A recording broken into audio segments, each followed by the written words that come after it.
I like the reliance on the group, and there's also sometimes there's an element of self-reliance. Like sometime during the pandemic, I rode out towards Cypress Mill west of Austin. I got to this beautiful vista out there on the super quiet country road. It's about the most remote place you can be in that direction, at least within riding distance of Austin. Phil, for you. Had all of my water with me. I think I had like couple tubes, etc. I pulled out my phone to take a picture of this beautiful vista, and the battery was dead. And I just told myself, all right, cool. I have 4 hours to go back into Austin. I mean, I was going to be passing through towns and stuff. I'm sure I could have gotten help. Where I was at the time, like one car would pass every 30 minutes or something like that, like by yourself. But, there's to unplug for the rest of that ride was fun. And then, of course, like Violet Crown being the huge club, as soon as I got back into civilization, like I passed like 4 Violet Crown guys on Bee Creek Road on my way back in. Okay, yeah. So like if something had been going wrong, any one of them would have stopped. That's right. And any other rider out there also would have stopped, I'm sure. Riders, my experience of cyclists is they're pretty helpful and good people. Yeah, and most of the routes in Austin are like there's enough riders that somebody's coming along eventually. So like I don't always feel compelled to have the route, the cell phone. Like, should you have those things? Yes. Is it okay sometimes to skip that security blanket and just let the world eat you for a day? Go old school. Yeah. Let the world eat you for a day. I like that. Just be out there. Look, just be out there in the world. Be out there. Experience it. And if something happens, figure it out. Yeah. A little bit of self-reliance. Old school. Yeah. And also like I'm not advocating for this, but like you'll meet people doing that. Like I've hitchhiked back into Manor before when I've had a double flat and I've run out of tubes. Met a very interesting guy. He gave me a 20-minute ride back into town. I sat in the back with his dogs. It was great. You shouldn't rely on that. Not everyone can do that. It's a privilege to be able to get into a car, but like it's also a good reminder that like even in these remote areas, the people you meet are good people. They're good people, right? I find, and this could spur us in a different direction in a little bit. I want to talk about Violent Crown more, but I find in the country, the drivers seem to be more accepting of cyclists than in the city. And my experience is like they'll give you a wider berth or they'll just stop and let the whole group pass by more often than they'll be like honking and kind of getting really close to the riders. And they do that sometimes out there in the country, but just a little less often. I don't know if that's really true. I mean, I feel like I've seen a selection of it all. You've seen it in both places. But also, like, there's 2 things I'd say on this front. The majority of people out there that are driving or riding, like, everyone's just trying to get where they're going. That's right. The vast majority of people are good people out there. And you're not going to have these experiences. Every once in a while, every cyclist has a negative experience. And you hope it's not that negative. And for the most part, the best advice is always just let it pass. I used to have this mentality like, oh, I'll yell back at the car, right? You yelled at cars? Oh, absolutely. I've yelled at cars, right? I've yelled at cars. It's never made it better. No. But also, like, particularly during the pandemic, when I was riding a lot more by myself, I'd find like a car would cut me off and I'd yell at them. And then I'd spend like 15 minutes being angry at the car. Ruminating about the thing. And I think it was Phil Guyman. And if it not, I'll attribute this to Phil, former pro. But he said he had a rule where like he's not allowed to get mad or stay mad about a car until like the third car treats him badly or the third person treats him badly on a ride. And I was like, all right, that's my new rule. Like if I have 3 negative interactions, I'm allowed to be a little upset about it. That's a good rule. Otherwise, I'm going to reset and I'm going to enjoy my ride. You're riding a bike. You're having fun. Like exactly. You're moving your body. Like my day is going to go on how I interact with somebody else for 5 seconds. And they're probably having a bad day, right? If they're in that headspace. Sure. But wish them well. Like I hope you move through that. But for everyone involved there, like the better thing to do for your energy is just to release. Yeah. By all means, you're like some of those things are scary, right? Yeah. Yell, experience your scared self, right? And I think men, I can't speak for all men, and this might be true for some women too, but my experience of manhood is that instead of expressing the fear of it all, I expressed an anger. Oh, yeah, sure. Because it's like fear is a real vulnerable, a real kind of scary thing to share. Hey, I was scared. I was really scared. Yeah. But it's easier to be like, hey, man, screw you, dude. You blah, blah, blah, blah, blah. Yeah. Instead of like, you scared me big time, bud. Like, what actually, some of the positive interactions I've had with drivers when I've caught up to them in instances have been like, hey, like what you did was actually, it really scared me. Yeah. And actually that human connection has been the thing that actually values. Yeah, I've done that. Or like that. one guy was harassing me one time and I caught up to him and he started giving me a hard time for existing. And I just said, the only thing I could think of at the time was like, I'm just trying to get home to my family. Right. Like I'm not here to die. And that reset him in a way that, that's human. That's human. But I also give this advice, when we talked before this about advice for junior riders or beginners in the sport, like almost everyone gets yelled at some point, whether it's on a fast group ride or in a race. We get yelled at. A lot of times that yelling is in fact, the other rider being afraid. Sometimes it's what you've done. Yeah. Sometimes it's some other things. Like I always tell our junior riders in particular, yelled at by another rider. Yelled at, I have then. Exactly. Listen to them. In the moment, try to make some corrections, but don't yell back. Right. Yeah. After the race, after the ride, you can ask them for some feedback. You can ask them for some feedback. You can ask somebody else, like, "Hey, what do you think happened there? Was that me? Did I do something? Was I doing something scary, or was something else going wrong here?" But 9 times out of 10, like you probably made a mistake or somebody else made a mistake. And there was a moment of fear that comes out expressed as anger. If you can't move past that, sometimes people leave the sport. And there are people that are worse about expressing that fear in angry ways that do drive people away from the sport.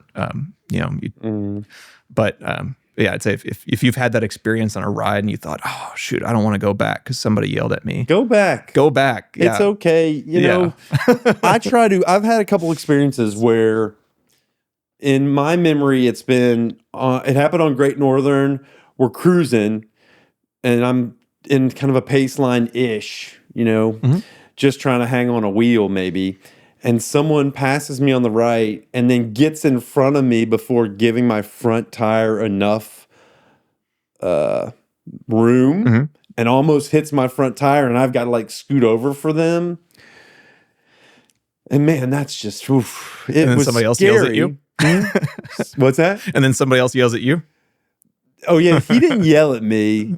It's usually the guy behind you that says, well, "Hey, hold your line," because you're now moving. I'm changing things up and probably slowing down because I've got this thing. Sure, yeah. And I don't know if I said something. I might have said something in a moment, or I might have like been able to channel some reservoir of patience or understanding. But at the end of it, at Great Northern, where we all regroup, I went up to him and I said, "Hey, you remember when you got in front of me? I felt really scared when you did that." And frustrated. And it was kind of helpful because at the end of Great Northern, I harnessed the power of that frustration to really smoke you during that last stretch. That's why you got beat so bad there. Yeah, see, it's all going to be channeled back into that competitiveness.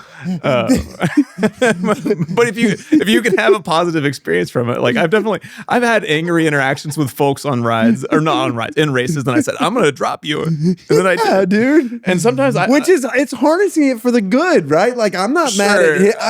I'm letting that anger come out in a healthy way of just like, ooh, now I've got something to do here now. Yeah, I mean, it's not always healthy, and I'm not mad at him. I was going to share what occurred. Yeah, exactly. And then kind of, and then playfully have a male machismo thing. I think that's probably what it was, like a male machismo thing.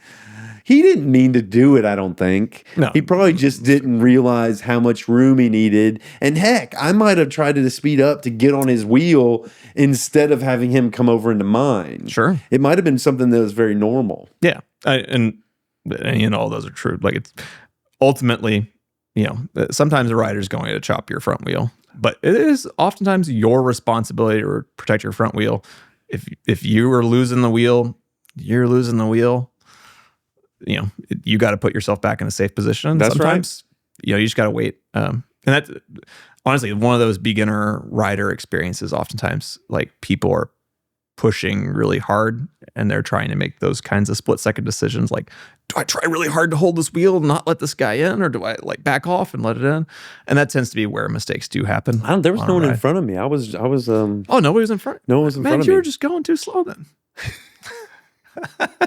That was probably true. No, that was probably true. But I went faster after that happened. Boy, Yeah, I was like, there's something that happened that I was just like, I got a little extra now. But sometimes you just need to wait. But yeah, the racer in me is telling you it's the responsibility of the rider behind to protect their wheel.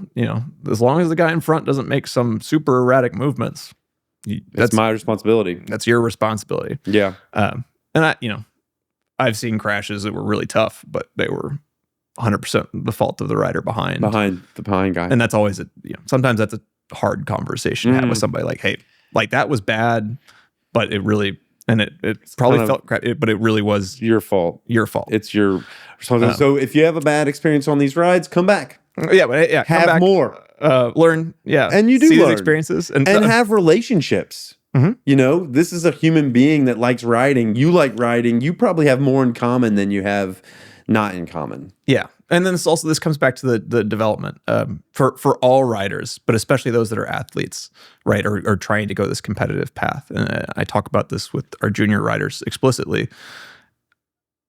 Like, you need to be aware of when you fail. You need to know what your failure was, right? And you need to be okay with that, right? Like, you're going to make mistakes. You're going to be out of position. And there are times when you cannot force something to make it better. Yeah, you can't fix it. You can't fix it. It's just not going to happen today. Yeah. Right? And there are times where you need to let that go. You can reset and try again on the same ride. You can reset and try again the next day. You can reset and try again in a month. What makes people resilient human beings, but especially resilient athletes, is this ability to identify when you have made a mistake, reset, and try again. If you don't appreciate those, you don't advance in the sport. Heck yeah. Or you get bogged down and you just feel crappy. And sometimes it's not on, accept it. You just pick the wrong wheel. Mm-hmm.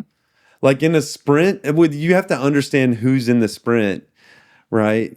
Who you can hold a wheel. Like, I don't take the first breakaway wheel because I'm not going to be able to sustain that for the duration of that sprint. So I don't want that first one. Yeah. I want that next one that's got distance from it. And then I don't want to be right behind it. I want to be 3 back. Sure. Yeah. Maybe even 4. But I need to be on it. Yeah. If I don't jump on it and stay on it, I'm not going to be able to catch them. If there's like 3 or 4 links. So it's hustle, get on there, but knowing which one to get on, when. Yeah. This is one of the things that I absolutely love about cycling, is that there's absolutely strategy to this, but there's also this layer of a stochastic just randomness, right? Yeah. I'm thinking back to the recent Paris-Roubaix race. If you watch that, like, it's one of the hardest races in the world. It's extremely hard to finish, extremely hard to win. Almost every single rider at the front of that race had something go wrong. Flats, yeah. Flat tires, mechanical issues. It's cobblestone, right? A bunch of cobblestone. This is an extreme example of it, but like, that's cycling as a sport. Sometimes, like, you can do everything right and just be in slightly wrong position. You can do everything right and have a small mechanical at the wrong time. There's a random element of it that, there's no rhyme or reason. You're going to face that adversity.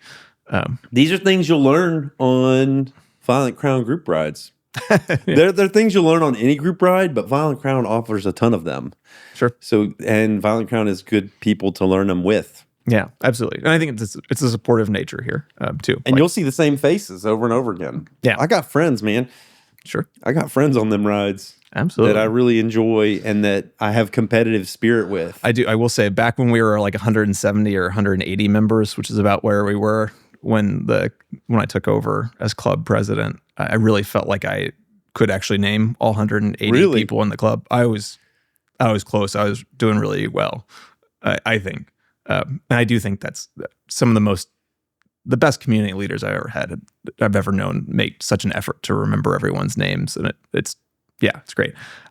I can't keep track of 450 people anymore, and I feel bad about it. 400 people. What I do love about that's too many. What I do love about Violet Crown, though, is that we have all of these rides in these niches.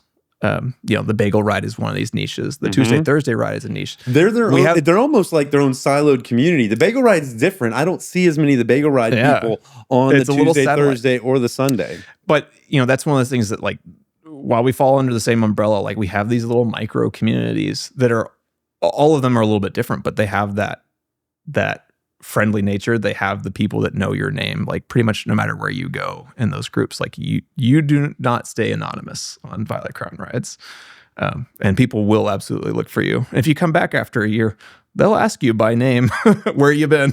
Yeah.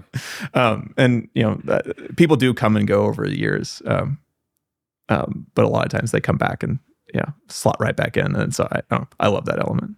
So yeah.